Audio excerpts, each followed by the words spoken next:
Let's go on a quick journey. So what must this best hadith be? أعوذ بالله من الشيطان الرجيم بسم الله الرحمن الرحيم.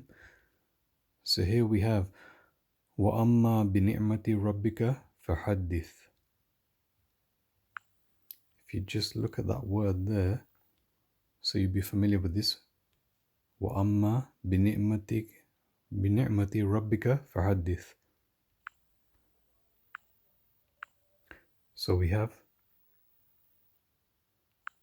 hadith, as you can see there, hadith, and it means narrate.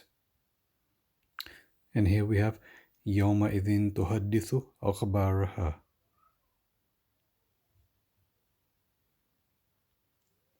So the other one was translated as narrate, this one report. And here we have in Surah Luqman, ayah number 6, يَشْتَرِي لَهْوَ الْحَدِيثِ. So again, hadith. So narration, reports, tales, idle tales, lahw al-hadith here in this case. So, and of mankind is he who purchases idle tales to mislead from the path of Allah without knowledge. So how about the use of the word hadith in Surah Kahf, as people might be familiar with that, within the first 10 ayats of Surah Kahf. So ayah number 6, فَلَعَلَّكَ بَاخِئٌ نَفْسَكَ عَلَىٰ آثَارِهِمْ إِن لَّمْ يُؤْمِنُوا بِهَذَا الْحَدِيثِ أَسَفًا. Al-Hadith. So what is Al-Hadith? So we've had reports, narration, tales. Really only means one thing, but I think it's becoming quite clear that Al-Hadith, defined by Allah in the Mus'haf, in this Quran, Al-Hadith is defined by Allah as narrations. But did you know that Allah described the best hadith? Allahu nazzala ahsan al-hadith. Allahu nazzala ahsan al-hadithi kitaban mutashabiham mathani. And here it is. There you have it, the best hadith.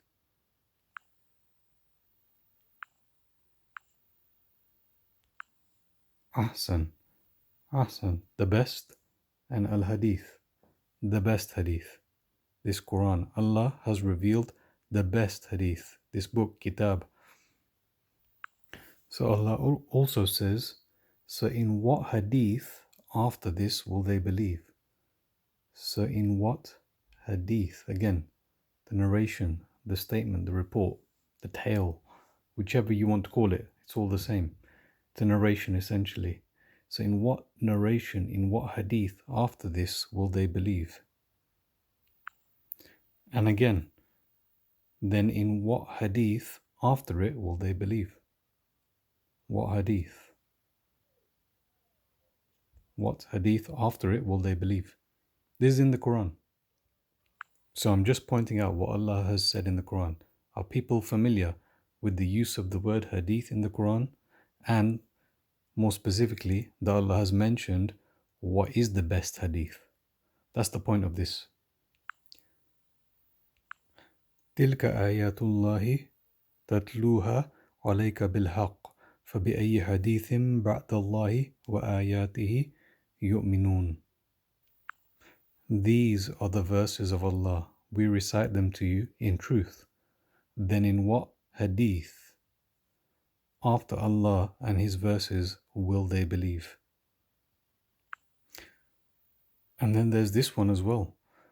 And who is more truthful than Allah's hadith? As far as I can see here, then who is more truthful than the hadith of Allah? Who is more truthful than the hadith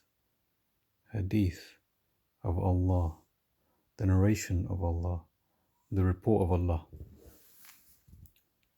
Well, narration is probably best, but who is more truthful than the hadith of Allah, the narration of Allah? This is a further challenge. فَلْيَأْتُوا بِحَدِيثٍ مِثْلِهِ إِن كَانُوا صَادِقِينَ. Then let them bring a hadith like it if they are truthful. Then let them bring a hadith like it if they are truthful. So leave me and whoever denies this hadith, we will progressively lead them from where not they know. So leave me and whoever denies this hadith. What is this hadith? This hadith, as you can see in Sahih International, so leave me, O Muhammad, with the matter of whoever denies this hadith, i.e. the Quran. We will progressively lead them to punishment from where they do not know. So leave me, O Muhammad, with the matter of whoever denies this hadith. What is this hadith? This hadith is the Quran. So the whole point of this video is to point out how Allah has used the word hadith. And He's described what is the best hadith. The best hadith is this Quran, according to Allah. And so who narrated this hadith? The person who narrated this hadith was not a poet. وَمَا عَلَّمْنَاهُ الشِّعْرَ وَمَا يَنْبَغِي لَهُ إِنْ هُوَ إِلَّا ذِكْرٌ وَقُرْآنٌ مُبِينٌ.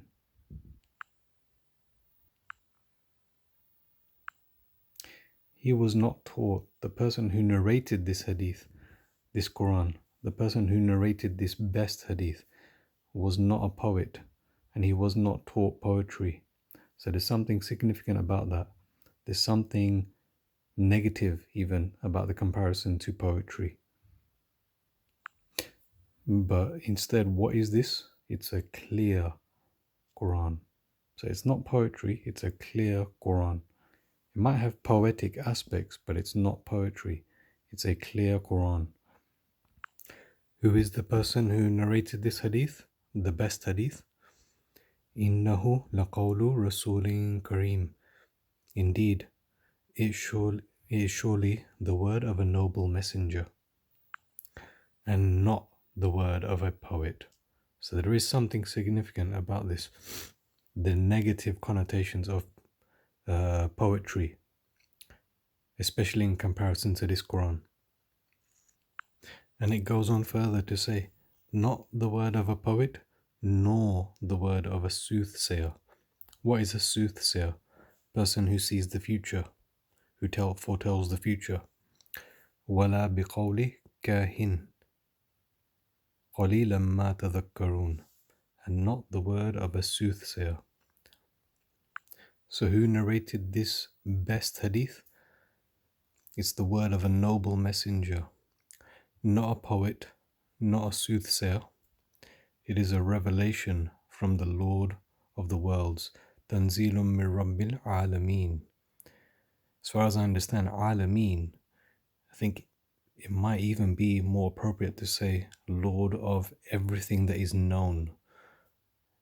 Ilm, I think it comes from the root of ilm, so Lord of everything that is known to exist. I think worlds can be misleading.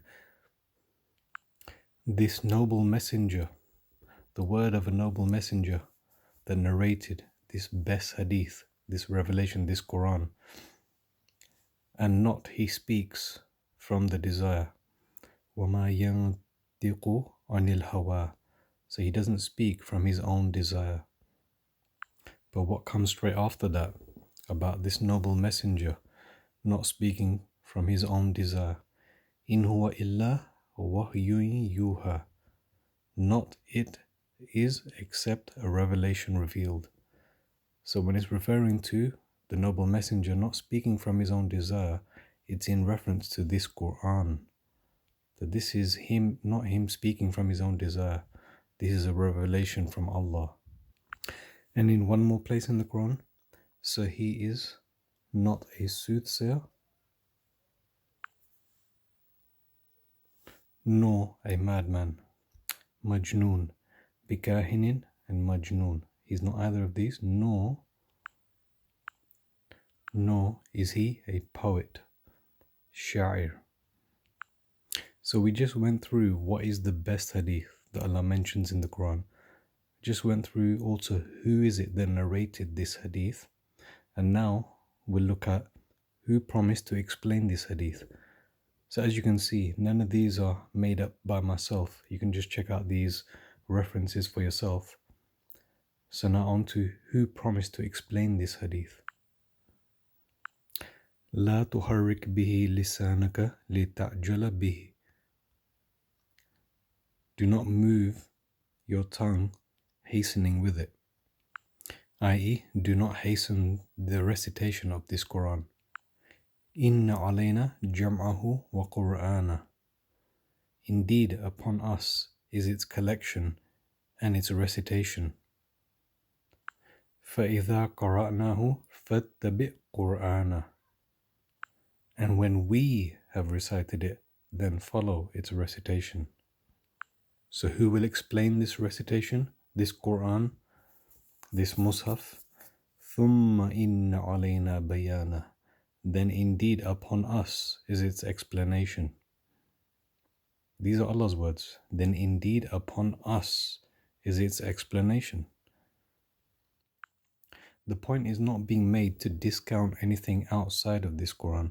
The point is being made to emphasize the importance of what is said in this Quran, to bring focus back to this Quran, to bring the primary focus, the central focus, the initial focus to this Quran. Then indeed upon us is its explanation. This is a clear Quran. Allah's explained it for each and every one of us. Not just explained, but explained in detail.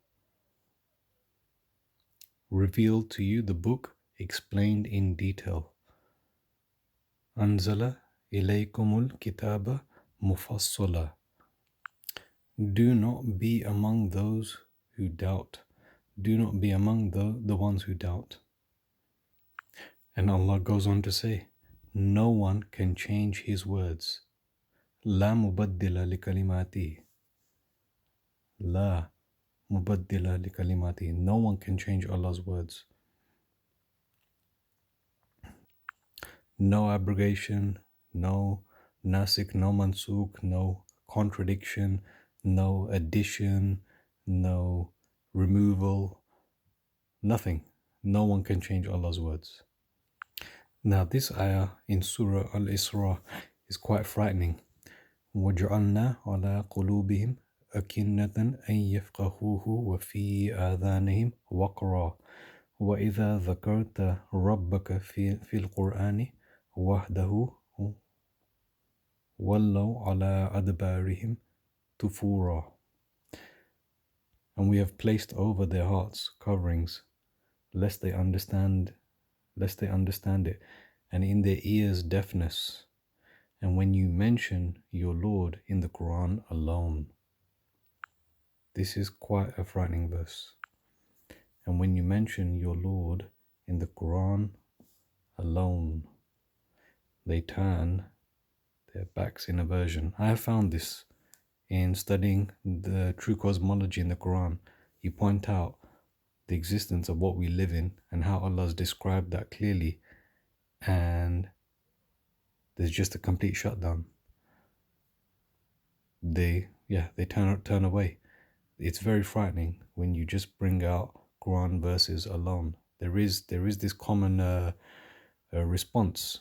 Show me something else. Bring me this. Bring me that. Go to this. What did this person say? When you just simply point out what is clearly said in the Quran alone, there is this. Allah says this, and this is actually what happens. So if Allah says this is what happens, and this is what you experience, subhanAllah, it's amazing.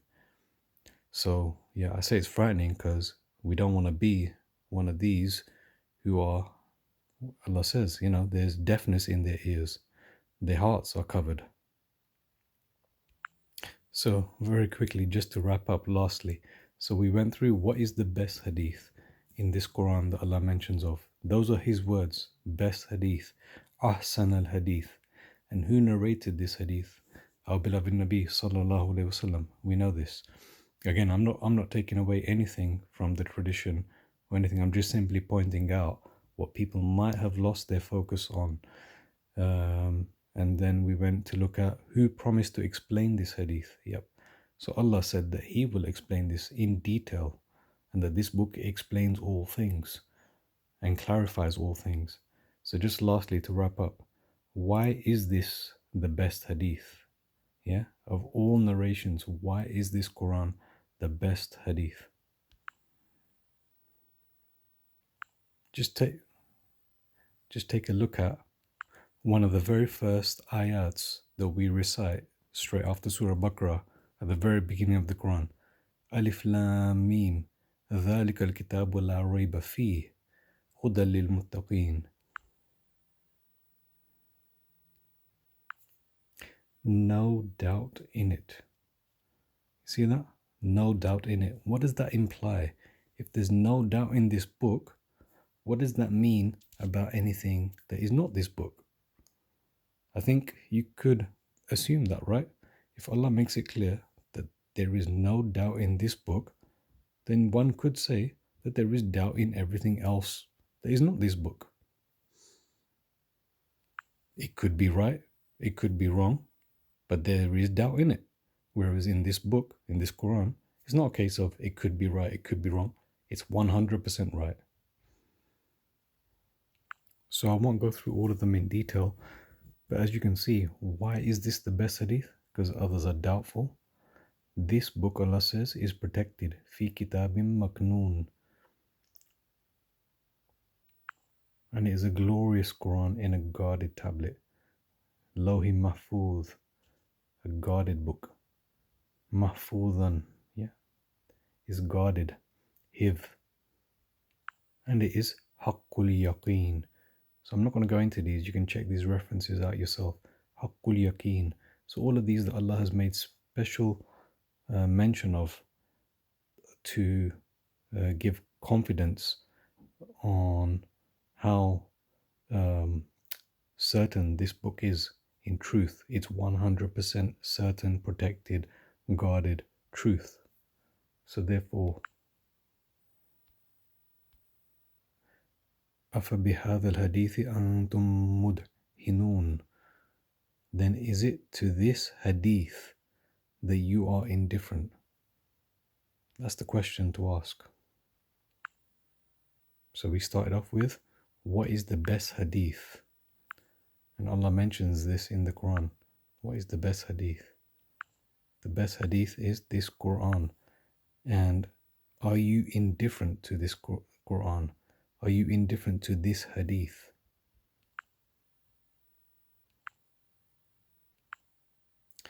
So after hearing of several warnings that Allah places a curse on a person who knows the truth and withholds it, that there is an actual curse of Allah upon that person who knows the truth and withholds it from people.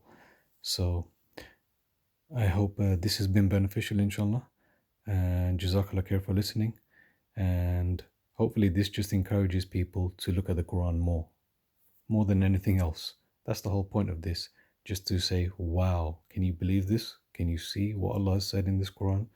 He's used this word. Did you know this? What else is in this Quran that you did not know?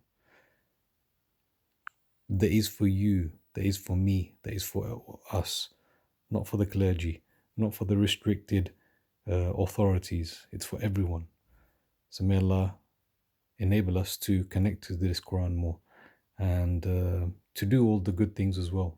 Obviously, it's not just about this, it's about doing the good things, whether that's with your parents, with your family, your neighbors, etc. So these are all important things as well. So forgive us for anything wrong that we may have said or done, and Jazakallah khair for listening. And subhanallah wa bihamdi, subhanallah azim, wa nashhadu an la ilaha illa anta astaghfiruka wa atubu ilayk. Assalamu alaikum wa rahmatullah.